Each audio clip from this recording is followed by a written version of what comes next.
Hi everyone, welcome to this week's episode of Show Me How It's Done. My name is Lauren Nerbonis and I'm a Canadian Stampin' Up independent demonstrator. I am so excited to welcome you to my weekly show. So every week I pick a bundle or a product that I want to play with and I show you how I've made the project in front of you. I give you step-by-step directions with all the measurements, and if you have any questions, please feel free to message me afterwards. If you are just wanting to enjoy the video and maybe come back later, I do have all the measurements listed in the description as well, so you can cut all your pieces and then follow along with me as we're doing the tutorial. So for today, I wanted to play with the Warm Welcome Bundle. So this may look a little strange to some of you because it's not actually in any of our catalogs at the moment. This was released early for World Cardmaking Day, which was on October 1st, and Stampin' Up played with this set as well as two other bundles in a free worldwide tutorial. So if you missed that event like I did, I wasn't able to watch it live, those recordings are available until October 18th. And if you go to my page, Lauren Scraplot, on Facebook or on Instagram, you'll be able to find the link to that video. If you can't find it, message me and I'm more than happy to get it for you. So this bundle I really had to play with because it's going to be coming out in our January to June catalog, but I know lots of you purchased it in anticipation of that event. You played with it and you had a great time, but now you're wondering what to do with it. So I made this cute little card and I would like to show you how to make that today. So before we do that, I just want to highlight that there are coordinating dies that come with the set. You've got this large door, which is actually this guy here. You've got this inner piece, which is the inside of the door, so that if you wanted multiple colors, like I did, you can use that. And then there's actually another door here where you could use that piece and make a set of doors like this. So it cuts out kind of an embossed rectangle for you. And then all you need to do is add a little doorknob and this little knocker right there, and you have a set of double doors. So this could be really nice if you wanted to kind of maybe wrap a wreath around it, put some greenery for Christmas. I haven't quite played with this one yet, but I wanted to show you how it worked. So those are a set of doors that you can use. And then of course there's all the little pieces that you need to cut out the figurines and everything. There's numbers, so if you wanted to add a little plate with your house number, you could personalize this. And you can also use those little little icons here to fit some of the sentiments like hello, yay, and welcome. So let's get going. I think you're going to enjoy this card. It's very homey, I guess. All right, so I tried to use just products that were in this suite. However, to Christmas it up, if you will, you can always pull in some of the stamp sets that are in our holiday catalog and maybe add a little wreath to the door. You could add a little planter right here, but these are all products that are actually in the suite for the moment. So, card base. This is what we're going to start with. I'm using Evening Evergreen. This is 5 inches by 8.5. And I'm putting a score mark at 4 1/4. Fold that guy in half. And then we're ready to add a little piece to the inside of the card. I always like to have something to write on. So I'm just using plain old basic white. This is going to be 4 inches by 5 1/4. And of course, whatever adhesive you're most comfortable with, you're going to use now to put that inside. So I've got my double-sided tape. You can use seal or you can use glue, whatever works for you. Oh, thanks, Tanya. I'm glad that you like it. I have my chat working today. If you're here, feel free to say hi, comment as we're going. Sometimes I can't see it while we're live, and then it like shows up at the very end after I click stop streaming, and I feel so bad because I haven't answered any of you. But I see comments today. All right, now on the front, I have another piece of basic white. This one is also 4 inches by 5 1/4. However, I have used one of my favorite embossing folders, the Brick and Mortar, and I have done a little brickwork on here.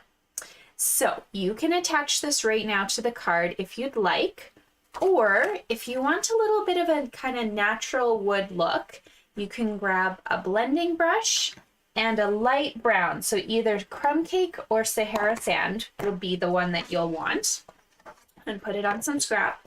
And then all you're gonna do is just gently take your blending brush in nice little circles and even tap off some of that extra and just go very quickly over some of those really raised sections. The blending brush is going to add just the tiniest little bit of colors to those sections, and it'll make it look like you've got kind of authentic brick house. So you don't need this all over the place, just on a couple spots where you want a little bit of shading. So that's one option. You can also leave it white. It looks beautiful that way too. But a little brownish, even a gray tone would probably be fine here too. So completely up to you if you want to add that. So it's very subtle. You can barely see it on my sample, but it does add just a tiny little bit of kind of reality to your project, I guess.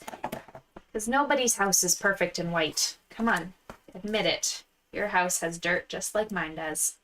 All right, this one I'm going to attach with flat adhesive to the card front. So I've got my nice double-sided tape going, and we're going to add that to the front of our card. There we go. Which side? No, look at this. Okay, so that is good. Now we can start decorating. So I've decided I want something that kind of looks like a little bit of decor on the bottom of my page. So it could be kind of part of your house, or it could be the inside of your house, maybe some trim. So what I did was I went to my scrap pile, and I've been playing with the Lights Aglow paper, and I have just, let me show you, tons of scraps from projects that I'm making for my all-day retreat at the end of the month. So I grabbed one strip of that. It measures 3/4 of an inch by 5 1/4. And I'm going to add this to the bottom of my project. That one is going on with tape again. Just very simply. You can use any pattern you have, any color scheme, but I have been playing a lot with that, and I don't like my scraps going to waste.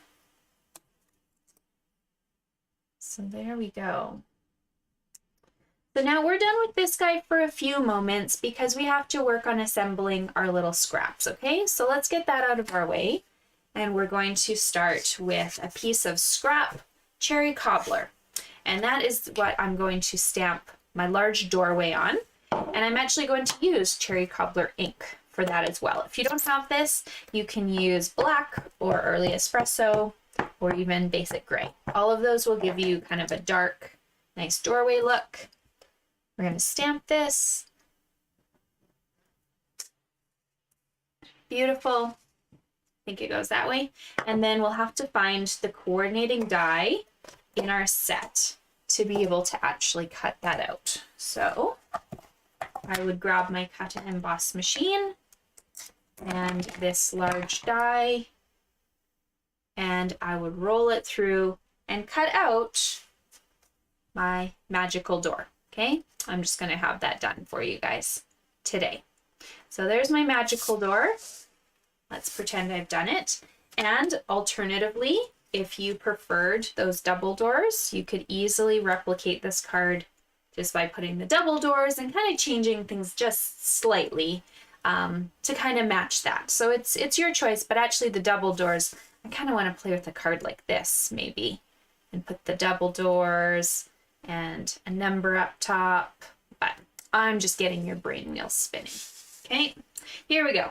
Now I wanted something for the inside, so I took that next little die and I cut another piece of my scrap and I cut this for the inside of the door. It does have a tiny little angle, so make sure when you kind of rest it in place, it's the right way. It should be fine both ways, but one side gives you a bit more of a gap than the other. So there's your doorway. And I did think it was really cute to stamp the sentiment, "My door is always open for you," on that red. But you can hardly see it here. You can see it if I hold this up close to you, I think. Like so if the card was right in front of you. I stamped this one with Early Espresso. I'm gonna try it with black and see how it looks. It's not gonna ruin my card, but we'll see if I like it. See if you can see it a bit more. Oh yeah, that's a lot nicer. Okay, so use black, don't use Early Espresso. This guy we're going to attach in the middle of the door so we don't lose it. Like I lost my tape. There we go. I love when you get crafting and things just disappear.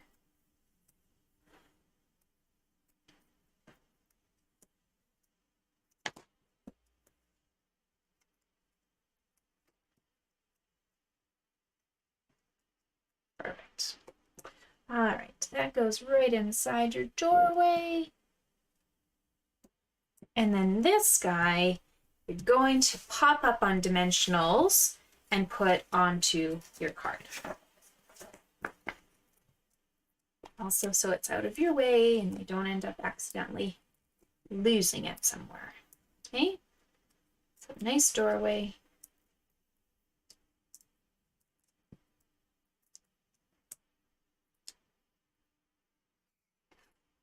And I put this just on the left-hand side of my card. So I've got kind of a tiny border on the left and then the tiniest border on the top and the bottom. Okay, so there's your door. It looks pretty cute, but I thought, hey, let's fill in this space as well. So there's some really cute dies to be had in your set, one of which is this little rectangle. It's stitched, and I found out actually you can use it like I did here for this tag, or if you wanted to have a card that was flipped up, kind of like so, you could use it as a welcome mat, right? Kind of in front of those doors, and then put your numbers up on the top of the door. So your choice. We're going to use it as a sign, and we're going to actually emboss that little sentiment in white embossing powder. So I got my white embossing powder, got my stamp, got my Versamark, and before we do anything, we like to use our little embossing buddy because that gets all the little oils from your finger off. And don't worry, that white stuff will brush off later, but it's just kind of a powder so that only the Versamark section gets embossed. Welcome in Versamark ink, and then before it dries, you want to grab that white embossing powder. And I like to use my little tray here. Tap, tap, tap. Okay. Oh, don't brush that. There we go. There's your welcome word. So you're going to grab your heat tool now and heat this so it turns from a powdery look to something that's really shiny.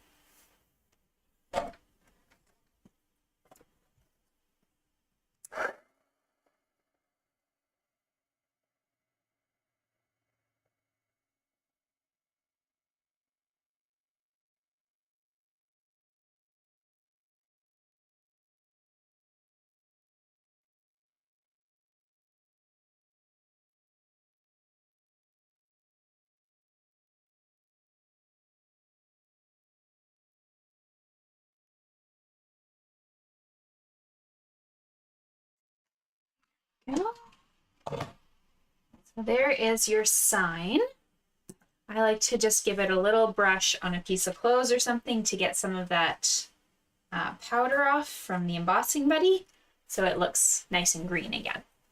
Okay, and then another die is this adorable little bow.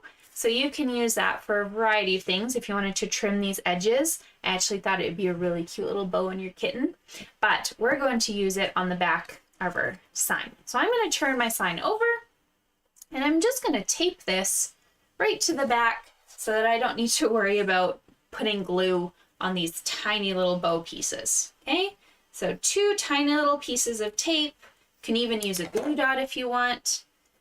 And you're just going to attach these strings to the base. There we go. Right there. And then it doesn't matter whether they have their backing on or off, because we're going to now put a dimensional on this sign and pop it onto our card. There we go. So I'll just put dimensional over that so it holds it in place.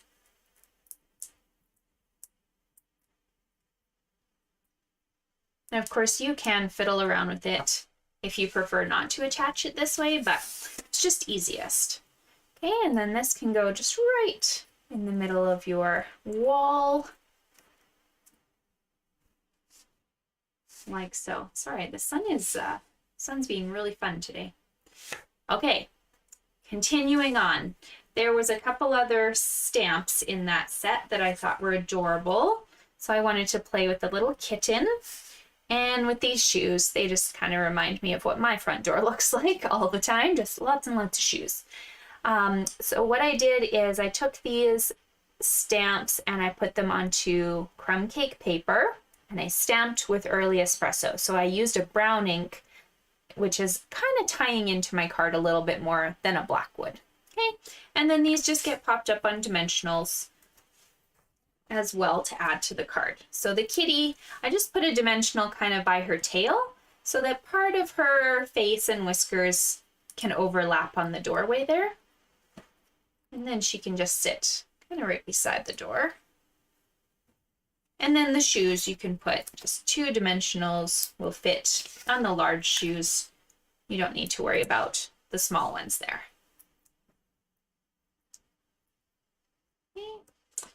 Those guys just get added right here.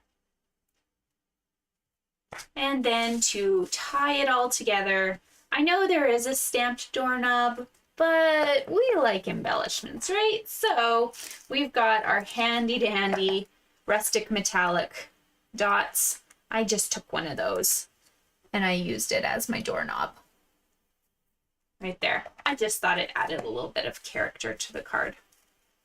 And there you have it. Maybe on the inside you would want to stamp something else from the set. You could always add, you know, more shoes or another sentiment, whatever you feel works for you. But I do really want to play with this present. I think that's a great pile of presents. And even these little arms are cute. So lots of potential in this set, but I figured we need a few kind of just generic welcome cards, and this was perfect for me to have. So there we go. I hope you guys enjoyed the cards. I'm sorry that they're very bright. It's like there's a beam of light on them right now. But I hope you enjoyed them, and I hope you come back next week. Make sure to like and subscribe to my channel so you get all my notifications, and it helps me to be able to read your comments too. And I look forward to seeing you guys next week. Bye!